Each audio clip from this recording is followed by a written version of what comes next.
ప్రతిరోజు కాంగ్రెస్ ప్రభుత్వం ఏదైనా అభివృద్ధి పథకాలు చేపడుతుందంటే బీఆర్ఎస్ అక్కడెక్కడ లోటుపాట్లు ఉన్నాయి అవన్నీ వెలికి తీసి ప్రజల్లోకి అభద్రతా భావం తీసుకెళ్దామనే ఒక దుష్ప్రచారం తప్పితే వేరేది ఏం లేదు. ఎందుకంటే లఘుచర్లలో ప్రజలకు తెలిసి అక్కడ ఫార్మా కంపెనీ వస్తుందని చెప్పేసి గతంలో బీఆర్ఎస్ ప్రభుత్వం ఫార్మా కంపెనీని హైదరాబాద్ పరిసర ప్రాంతాల్లో తీసుకొస్తే బాగా ఫాస్ట్ గా అభివృద్ధి చెందిన మెట్రోపాలిటన్ సిటీ హైదరాబాద్ కాబట్టి చుట్టుపక్కల గ్రామాలు అలాగే జిల్లా హెడ్ క్వార్టర్స్ కూడా అభివృద్ధి చెందాలి, మొత్తం డీసెంట్రలైజేషన్ జరగాలి. పవర్ ఎక్కడంటే కేవలం హైదరాబాద్ లోనే కాదు, అటు ఉమ్మడి వరంగల్ జిల్లా, అదే విధంగా ఉమ్మడి మహబూబ్ నగర్ జిల్లా, నల్గొండ జిల్లాలో ఇలాంటి హెడ్ క్వార్టర్స్ డెవలప్ అవ్వాలి, అభివృద్ధి చెందాలనే ఒక మంచి గొప్ప మనసుతోటి గౌరవ ముఖ్యమంత్రి వర్యులు రేవంత్ రెడ్డి గారు ఈ ఫార్మా కంపెనీని మహబూబ్ నగర్ జిల్లాకు తీసుకెళ్లడం జరిగింది. అక్కడ రైతులకు కూడా వాళ్ళందరికీ తెలుసు, ఇక్కడ కనుక ఫార్మా కంపెనీ వస్తే మా గిరిజనులు, ఎస్సీలు, బీసీ బడుగు బలహీన వర్గాలకు ఉద్యోగ అవకాశాలు వస్తాయి,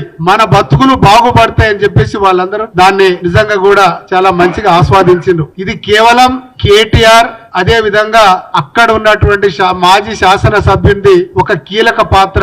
వారు పోస్ట్ పెట్టినటువంటి ఎరలో అక్కడ ఉన్నటువంటి స్థానిక నాయకుడు లీడర్ సురేష్ అనే అతను బలి అయ్యాడు. కేటీఆర్ కు ముందే తెలుసు అక్కడ ఎటువంటి అవాంఛన ఘటనలు జరగవని తెలిసి ఆయన ముందే అక్కడ ఉన్నటువంటి మాజీ శాసనసభ్యుడికి ఫోన్ చేసి అక్కడ ఉన్నటువంటి సురేష్ అనే వ్యక్తిని ఉసిగొల్పి, ఆయన గుంట భూమి కూడా లేదు అక్కడ లఘుచర్లలో, లేకున్నా కూడా ఆ నాయకుడిని ఉసిగొల్పి అక్కడ ఏదో ఒక రకంగా ప్రభుత్వ ఉద్యోగులు ఐఏఎస్లు అదే విధంగా ఎంఆర్ఓలు వచ్చినా కూడా వాళ్ళ మీద ఎదురు దాడి, భౌతిక దాడి చేయాలని చెప్పేసి పై నుంచి ఇన్స్ట్రక్షన్స్ వచ్చింది కాబట్టి వాళ్ళకి అక్కడ ఐఏఎస్ అధికారి వస్తున్నాడని తెలిసి కూడా వారి మీద భౌతిక దాడి జరిగింది. మనం చూస్తాం ఊర్లలో ఒక కలెక్టర్ గాని ఐపీఎస్ గాని ఎవరైనా వచ్చిందంటే భయం భ్రాంతులకు కొంచెం మర్యాద ఇచ్చుకుంటూ కొంచెం దూరంగా జరుగుతారు ప్రజలు. అలాంటిది ఉద్దేశపూర్వకంగా జరిగినటువంటి చర్య ఇది. కావాలని ఏదో ఒక రకంగా ప్రభుత్వాన్ని అస్థిరపరచాలి, ప్రభుత్వాన్ని గద్దె దింపాలి. కేవలం 11 నెలల్లోనే ప్రభుత్వం ఎటువంటి అభివృద్ధి కార్యక్రమాలు చేపట్టలేదు అని ఒక బురద జల్లాలి,